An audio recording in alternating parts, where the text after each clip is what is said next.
Well, greetings, troublemakers. This is the second day in the fridge with no added moisture. It's just heat.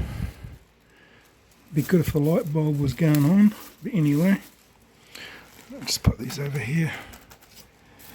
I've got to try and get these out with one hand. Put my hand underneath. Oh, come on, bag. We lost the bag. Righty-ho. So I'm naturally drying them out. I don't know what these little spots are, but they're not mould. Must have been damage from aphids or something. Okay, it's quite dry on the outside. Cased enough for, say, doing a wrapper.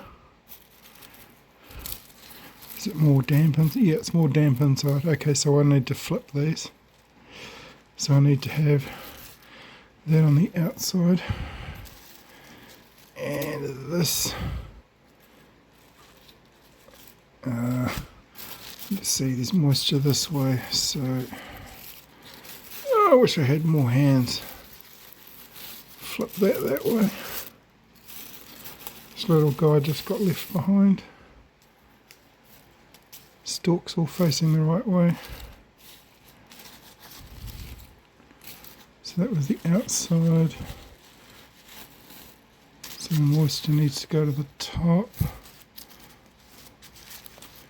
I'm not going to stretch them because if they tear, I'll go crazy. I think I'll have to nail my foot to the floor just as punishment. So they're slowly drying. I'm not going to use them. And what I'm going to do is take out the dark ones. See how well I can stretch them as fillers. Because I don't think they're going to take another 3 weeks of fermentation. I mean, look at that. Black as the ace of spades. So this is just going to go back into the fermenter for another day to slowly dry out. So I think the drying out process actually really does help it. I could keep fermenting it and fermenting it and fermenting it, but if there's no oxygen getting at it so that it can, develop that nice rich smell, what's the point? So, wrong way round. So that's the moisture side. Yep, I think everything's pointing in the right direction. Give it a sniff. Oh. Yeah, that's really changing. At the moment I can smell molasses and raisins. Sultanas basically, not raisins. Yeah, so those are the updates. Rightio, just in case you're struggling with the same problem I am, especially in winter. These are drying out because of the fireplace too quickly. The ends are crackly. And they haven't even started to turn yet, and this was picked yesterday. So these are starting to turn, but see how this green is a pale green. I'm not impressed with that at all. So I need to open some air up, let it breathe a wee bit, and then I need to find a way of stopping it from drying out so fast, so that it can turn properly. So what I'm going to do is get a small kitchen rubbish bag and cut the bottom out of it. And then I'm going to poke these hooks on each one of these hands up through the bottom and hang them that way. Here's an aphid that got away, little bugger. You're gonna die anyway, mate. So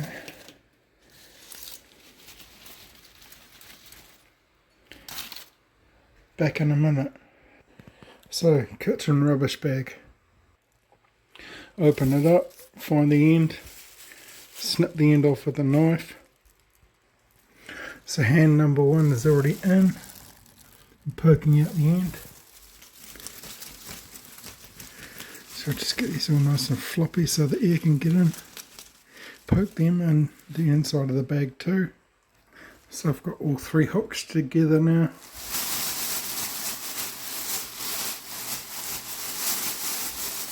And then I'm just going to hang that back up on the rail basically, and then just open the bag up a little bit. Oh my god, just trying to get 3 of these hooks into the same D was a nightmare. My rib is so inside. Oh, I'm getting rib cramp. It's 3 hands. Just open them up a bit in this way. We can control a little bit more moisture and stop it from drying out so fast. I can't remember if I included it in my last video that I did, basically where I was telling how I lost some tobacco to mould. So even though we're using this method here to slow the drying down, we still need the heat. But what happens is this almost works too well, so it traps the moisture and it can't get out the top. So every day you need to fluff these leaves and check that it's not growing mould. It's probably not going to grow mould yet, but when it starts to stick together, what happens is where the stalks all meet at the top, there's a lot more moisture in the stalks up there, so you've got a higher chance of mould. So just check it, and if you start getting mould, you're probably going to have to take this off and just let it cure. But I've lost some already this way, but it's the only thing I can think of in this kind of environment where it's freezing cold outside and the only heat that I've got is from the fire. Survive or die, basically. So even though I may have the fermenter down here, if there's a power cut, I'm screwed. But at the moment, because I'm drying everything out, I won't be screwed and I can naturally dry things. But if I went dumpster diving today and I went down the neighbourhood and picked up old pieces of wood and went for a drive to the dump and saw some fence posts here. So to me this is just another day's worth of heat. So I can pour it into these little mongrels. So the clouds have finally broken after 4 days of rain and freezing cold temperatures. It's warmer now. The stars have come out. So these are the plants growing in the middle of winter.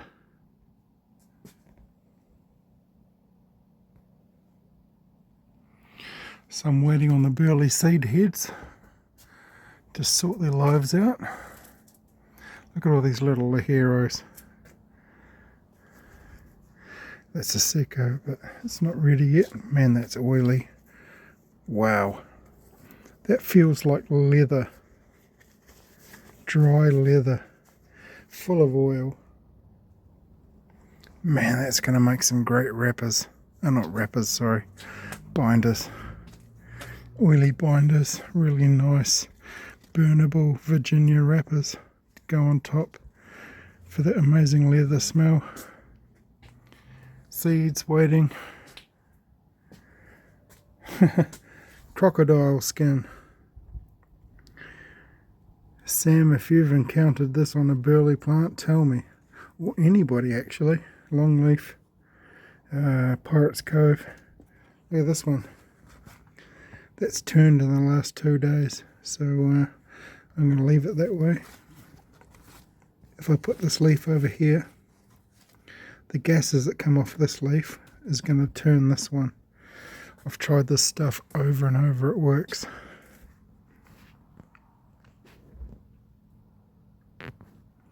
I'm going to have probably 1/4 cup of seeds. So if you need seeds, sing out.